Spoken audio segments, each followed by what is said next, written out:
Hello, everyone. This is Cody Lee of BlackCatBooks.org, author of I, the Dragon, Cruel and Beautiful, Rabbit Hole, Lore and Fray, and the upcoming Jaw of the Dragon. Ooh, Toby Fox has been mentioned in the news again. Sakurai name-dropped him in a community post. You know, it says a lot about the current state of Toby Fox and the Undertale fan base when the most hype announcement you get is whenever Sakurai mentions you offhand in a fucking YouTube community post. That is the equivalent of me, like, talking shit about Video Game Lover 58, okay?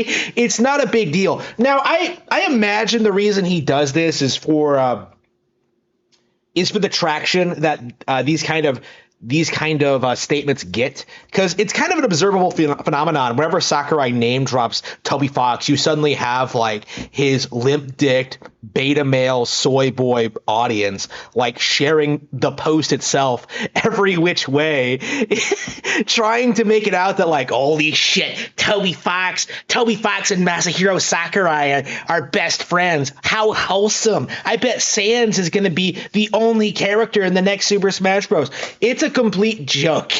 It is really, really funny to see.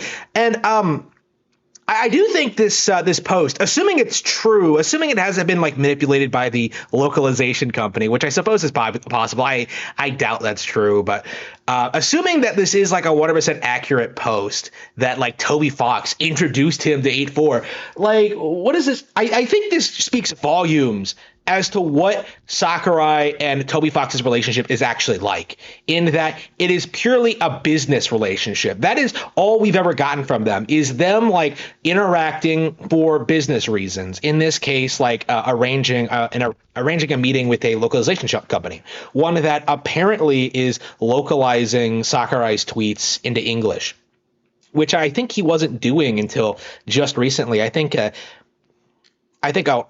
during the development of Smash Bros. Ultimate, he was primarily updating his Twitter in Japanese. Is that correct? And of course, the YouTube channel is brand new. So this might explain why Sakurai has been interacting with Toby Fox, in that like he's trying to build his social media presence in the West. And this is one of the disgusting things about modern game development, right? Is that it feels more like it doesn't matter how good your game actually is. It matters how viable your social media posts are. So in Sakurai's case, his channel has become gigantic just because he worked on Super Smash Bros. And now he's like name dropping Toby Fox, probably to get more reach and probably to get more people like talking about his YouTube channel. I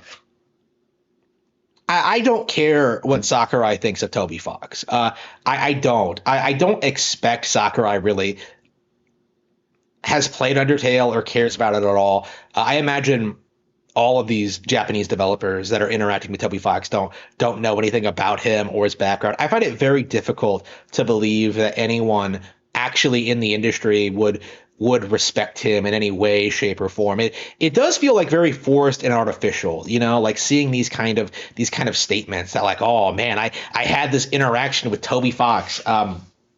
No, that's not how you talk about like a colleague or a coworker. How often do you see Sakurai like talking about his interactions with like Miyamoto? Like the last time I've heard of that was when Miyamoto was pushing for Pac-Man to be in Smash Ultimate, and that was like what in 2015? Smash 4. That was in like what, like 2014.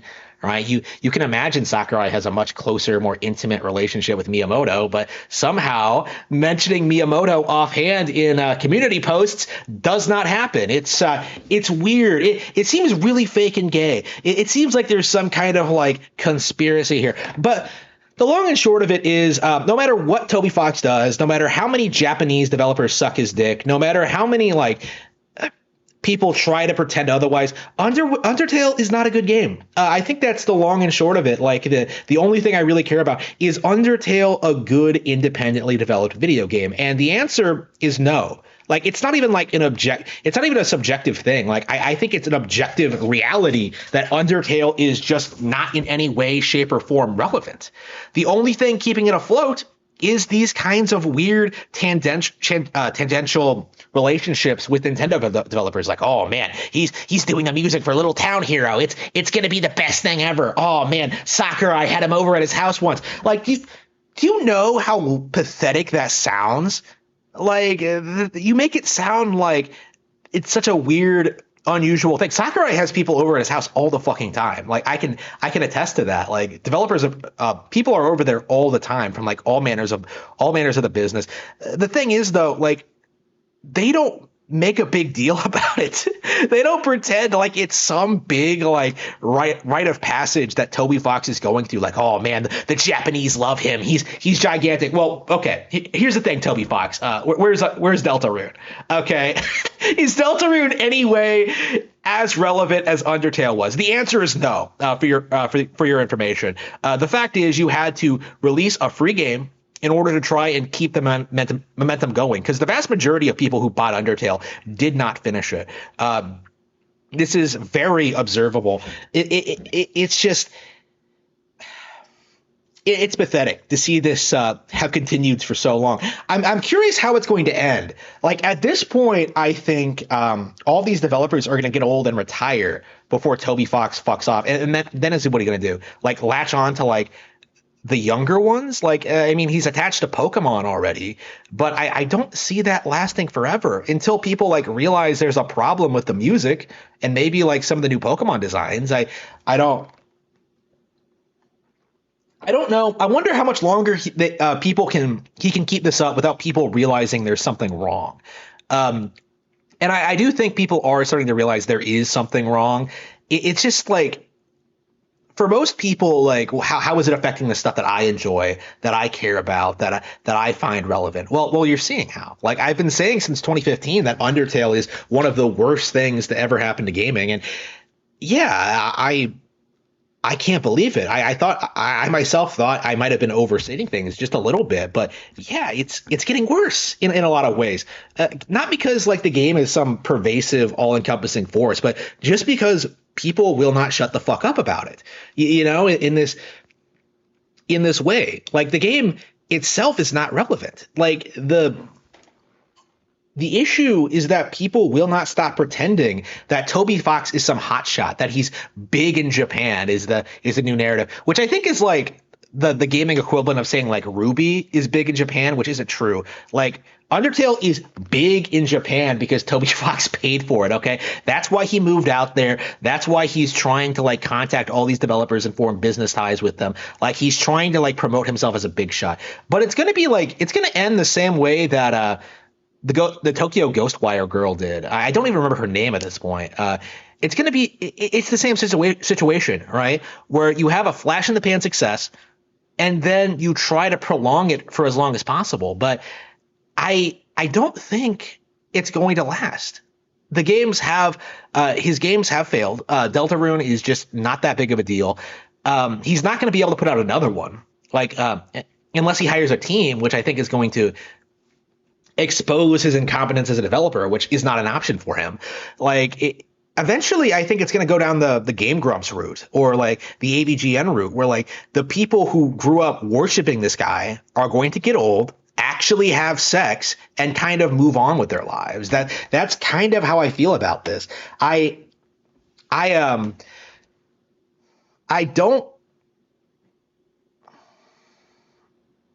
like Japanese developers like enabling Toby Fox. I've said this like several times. I've canceled my Pokemon Scarlet and Violet pre-order over this. I feel very, very strongly about this. Like Toby Fox is not someone that deserves respect. Okay, he's not a talented developer. He has no idea what he's doing. He's someone I think that is being forced into the sphere, into this world to try and make it more woke. I think it's probably safe to say that's the end game here. I expect that we'll continue hearing about Fox in the future, but I don't. How much longer can we keep hearing weird stories like this? Like developers just talking about Toby Fox and it not coming off as like stilted, awkward, or forced, you know, like obviously fake and gay. I don't know how much longer this can continue, but I will be talking about it. I will be exposing it. I'll be talking about it in any way, shape, or form. There is not a single person that could come out and try to convince me that Toby Fox is a good person or a good video game developer, because I feel like I understand the Undertale situation more than essentially anyone else. Honestly, I think I'm the only YouTuber who's been consistently calling this shit out since it came out. I hate Undertale with a passion. It's been a blight on gaming, blight on Nintendo. Um, I always despised this product, and I I really wish eventually that people would turn against Toby Fox, but I don't think it's going to happen. It's going to be a long, long time before that happens. But until then, I'll keep casually observing.